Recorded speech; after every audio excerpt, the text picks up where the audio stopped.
तो हेलो मेरी ladies and ladders, तो कैसे हो आप सभी लोग। होप कि आप भी सभी लोग बढ़िया ही होगे। सो वेल गाइस, आज हम देखने वाले हैं पोकेमॉन के टॉप 10 अननोन फैक्ट जो कि आपको बिल्कुल भी नहीं पता होंगे। सो ये फैक्ट तो काफी इंटरेस्टिंग होने वाले हैं, तो एंड तक जरूर देखना इस वीडियो को। और हाँ, ये लोग कुछ विनर्स के शॉर्ट आउट्स जिन लोगों ने दिया था आंसर सही वाला पिछले वाले वीडियो में। So congratulation all of you.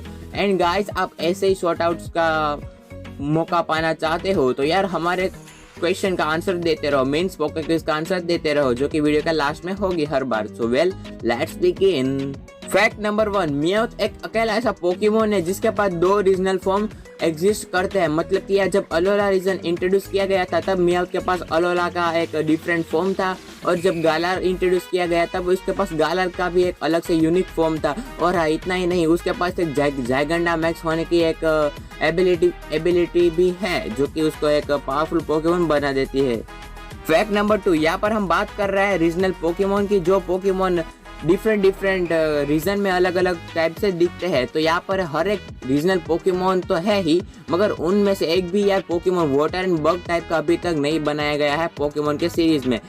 वो चाहे अलोला से डिजर्व करता हो या फिर तो गैलार से एग्जिस्ट करता हो, यानी कि यार वाटर एंड बग टाइप का अभी तक पोकेमोन बना ही नहीं है इस रीजनल फॉर्म में। ओके, सिर्फ। फैक्ट नंबर 3, दोस्तों आपको ये पता था कि जो हमारा लैंस है वो लैंस एक रीजन का चैंपियन है। वो रीजन है जोटो रीजन। हाँ, लैंस जोटो रीजन का चैंपियन रह चुका है। और हाँ, इतना ही नहीं, जोटो रीजन से आने वाले पहले रीजन यानी कि कैंटो रीजन में वो एक एलीट 4 का मेंबर भी है, जो कि यार लैंस को काफी पावरफुल कैरेक्टर बना देती है पोकेमोन के अंदर। और इतना ही नहीं, हमारा जो ब्लू नाम का कैरेक्टर है वो ब्लू नाम का कैरेक्टर कैंटो रीजन का चैंपियन रह चुका है। और हाँ, उसके बाद उसने जिम लीडर बनने का तय किया था कि यार वो एक जिम लीडर बनेगा। मतलब कि उसका एक ड्रीम ही था कि वो विरिडियन सिटी का जिम लीडर बन जाएगा। सो वेल यार, उसके बाद क्या होना था, वो जियोनी के पास गया, उसको खूब मारा पीटा और फिर वो बन गया विरिडियन सिटी का new gym leader.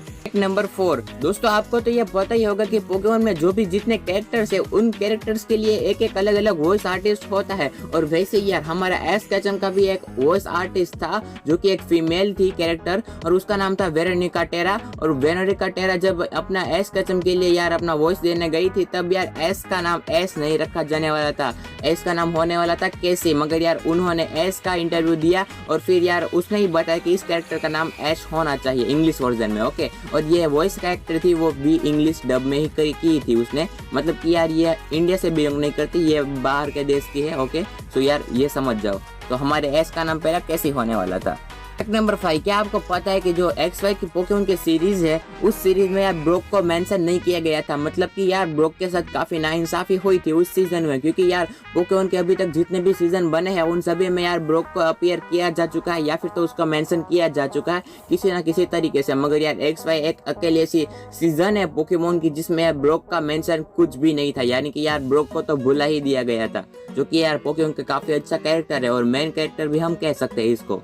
Fact number 6, अब दोस्तों आप सभी लोग तो केंसुकी मोरी को तो जानते ही होंगे, जो कि पोकेमोन के डिजाइनर है, जो कि अलग अलग पोकेमोन को डिजाइन कर उनको क्रिएट करते हैं और फिर उनको एनिमे में लाते हैं। तो वेल उन्होंने एक इंटरव्यू के दौरान ये बताया था कि उनका फेवरेट पोकेमोन है गेंगार, क्योंकि यार गेंगार की डिजाइन बहुत ही सिंपल है और उनको वो गेंगार काफी पसंद आता है। और फिर उन्होंने ये भी बताया था कि जो विनोसर नाम का पोकेमोन है वो पोकेमोन उनको बिल्कुल भी नहीं पसंद है, क्योंकि यार उसकी डिजाइन जब बना रहे थे वो तभी उनको ऐसा लग रहा था कि यार ये डिजाइन इस पोकेमोन पर सूट नहीं करती। मगर यार पोकेमोन कंपनी वालों ने यही डिजाइन फाइनल कर दी थी विनोसर के लिए, और भाई केंसुकी मोरी को यह डिजाइन नहीं पसंद थी, दैट्स व्हाई वो विनोसर को हेट करते हैं।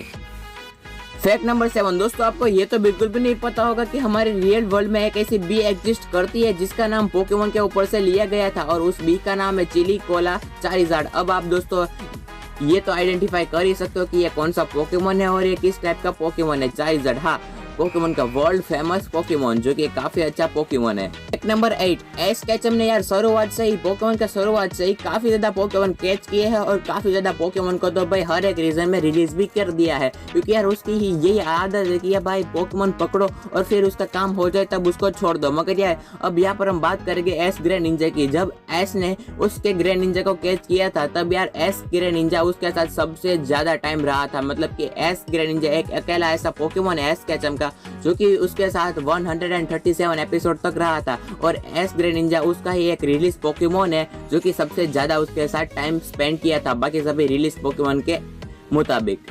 फैक्ट नंबर 9, आपको तो ये पता ही होगा कि यार मेगा एवोल्यूशन नाम की चीज पोकेमोन के अंदर एग्जिस्ट करती है। और आपको ये पता है कि यार किस टाइप के पास सबसे ज्यादा मेगा एवोल्यूशन है? अगर आपको नहीं पता तो मैं बता देता हूँ कि साइकिक टाइप के पास सबसे ज्यादा मेगा एवोल्यूशन है और उसके पास 10 से भी ज्यादा मेगा एवोल्यूशन पोकेमोन है। और जब हम बात करें उसके अगेंस्ट में तो यार आइस एंड इलेक्ट्रिक टाइप के पास बस 2 ही मेगा एवोल्यूशन है। मेरे प्यारे दोस्तों, अब हमारी वीडियो एंड होने वाली है, मगर उससे पहले इस पोके क्विज का आंसर जरूर देते जाइएगा। तो ये बताओ कि ये कौन सा पोकेमोन है? अगर आपने इसका आंसर सही दे दिया कमेंट बॉक्स में तो आपको मिल सकता है शॉर्ट आउट पाने का मौका नेक्स्ट वीडियो में। तो यार जरा भी टाइम वेस्ट मत करो और जल्दी से बताओ यार कौन सा पोकेमोन है।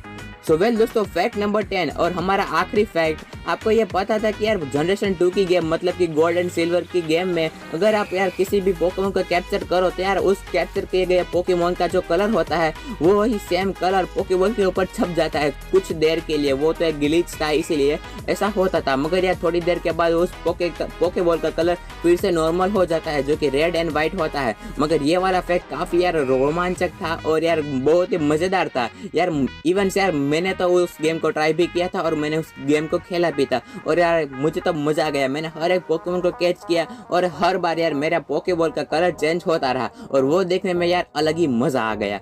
सो वेल दोस्तों, अब बारी आ चुकी है अलविदा कहने की। सो वेल, अब मिलेंगे नेक्स्ट वीडियो में, तब तक के लिए आप हमें ऐसे ही सपोर्ट करते रहिए और हमारे बाकी सभी वीडियोस भी देखिए यार, काफी अच्छे बनाए हैं। आप लोग देखते नहीं यार, तो जल्दी से ये सभी वीडियोस भी देख डालो और हाँ, इस वीडियो को शेयर करना बिल्कुल भी मत भूलना क्योंकि यार ये वीडियो इतनी ऑसम है कि यार आपके दोस्त लोग भी ये देखना चाहते होंगे। तो जल्दी से उनको भी शेयर करो और भाई उनको भी खुशियां दो यार, आपने जैसे कि इस वीडियो को देखा है। सो वेल, मिलते हैं नेक्स्ट वीडियो में, तब तक के लिए tata bye bye and take care.